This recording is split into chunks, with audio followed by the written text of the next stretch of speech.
This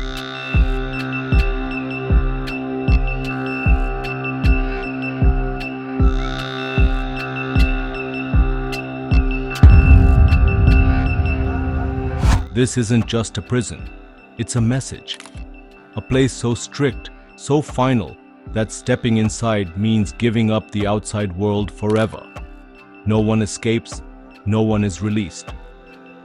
Welcome to CECOT, the most terrifying mega prison on earth, hidden deep in El Salvador. It doesn't matter who you were before. Once those gates slam shut, you're just another number in the world's largest holding cell for monsters.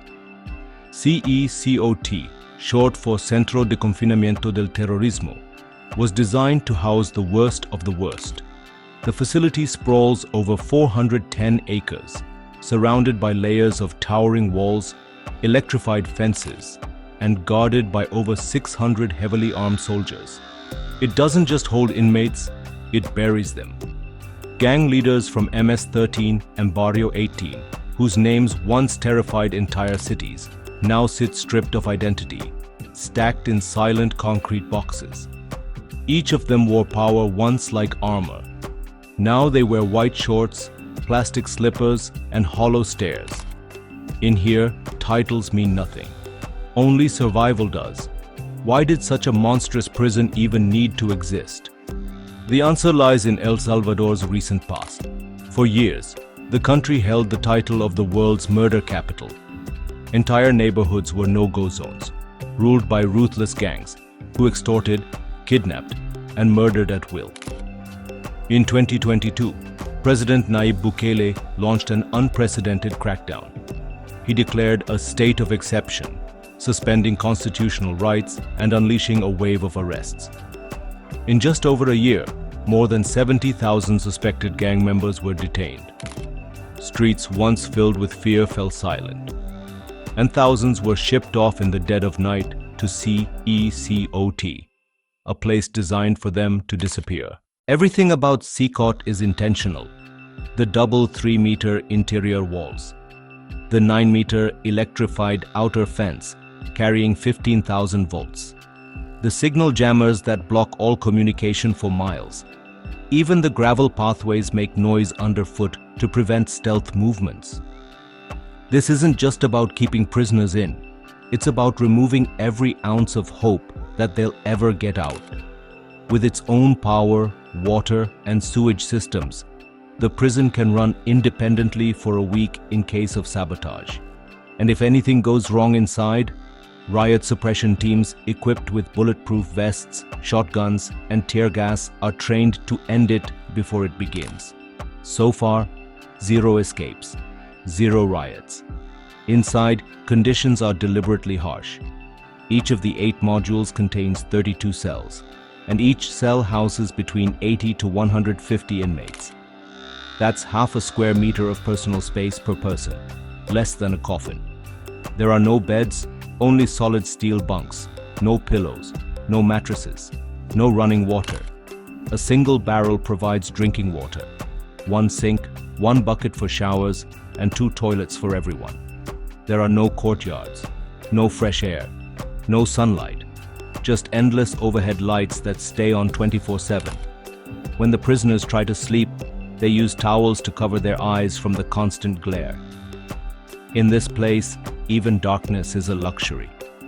Every face tells a story, and most are written in ink. A single teardrop under the eye can mean 1 kill, or 10. Spiderweb tattoos signal years behind bars. Devil horns across the forehead declare loyalty to darkness. And then there are the numbers. 13, 18, 6, 6, 6. Some claim their acts were done under the devil's orders. Others say nothing at all. These symbols aren't just markings, they're warnings. A declaration that the bearer once held the power of life and death on the outside. Now, many of these same enemies, MS-13 and Barrio 18, are forced to live shoulder to shoulder without weapons, without escape. The only rule now is submission. For those who break the rules, there's an even darker corner of this hell. Isolation cells, sealed from the world, No clocks, no books, no human contact. Just a filthy concrete floor, a slit of light through the door, and the echo of your own thoughts. They sleep next to the same place they urinate. The drinking water container sits beside the toilet. Even the most hardened killers can't handle more than a few days here. As one guard said, "You don't see your hands in the dark. They ask for mercy, but mercy doesn't live here." In CECOT, justice means making monsters face the loneliness they once forced on their victims. In one rare moment, a prisoner speaks. His name is Marvin Vasquez, but everyone inside calls him Psycho. He joined MS-13 as a teenager, committing his first crime at just 11 years old. He admits to over 50 killings, maybe more. Sitting in chains, surrounded by 12 guards, he seems calm, almost soft-spoken. "This is how the devil pays you," he says. His face is covered in gang ink, but his eyes look tired. He lost his parents. He lost his son. "The last time I saw my boy, he was 5, he says, lowering his head. He's 21 now. He speaks of regret, of crying at night. But the past can't be undone. In CECOT, no one is forgiven. They're simply contained. The crackdown has worked, at least by the numbers. Murders have plummeted. El Salvador went from being the most violent country in the Western Hemisphere to one of the safest in Latin America. Streets once ruled by fear are now filled with music. People go outside at night again. But peace comes with a price. Thousands remain imprisoned without trial. Families don't know where their sons or brothers are. A handful may be innocent. Human rights organizations call it authoritarian. Supporters call it necessary. President Bukele calls it justice. But even now, the threat of revenge looms. Inside, some inmates still try to mouth orders during camera shots. Outside, their allies are rumored to be regrouping. The government warns, any retaliation will be met with even harsher punishment. They won't eat a single grain of rice, a prison commander swears. CECOT isn't just the end of the road. It's a graveyard for identities, a place built not just to contain, but to erase.